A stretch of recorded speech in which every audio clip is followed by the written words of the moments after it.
Hey, have you ever watched a movie with someone?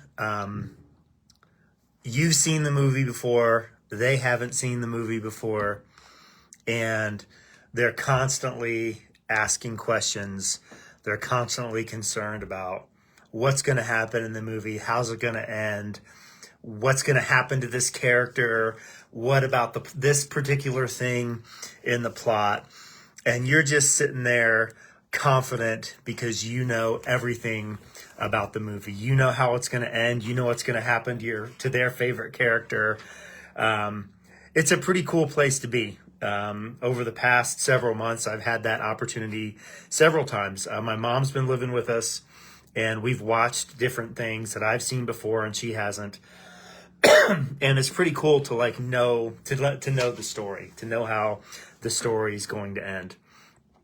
This week we're talking about Daniel chapter 8 in this particular from yesterday. We talked about the way that God doesn't know just what's going to happen, but he knows when it's going to happen. God knows that things are going to be hard, and he's victorious. And at the end, we still have work to do. We still got to watch the movie, right? We got to see the end, even though we know the end of the story. Daniel 8:19 says this. Then he said, I'm here to tell you what will happen later in the time of wrath. What you have seen pertains to the very end of time. Here's what we need to know. God knows the end of the story. He knows the end of the movie. He knows what's going to happen. He knows when it's going to happen.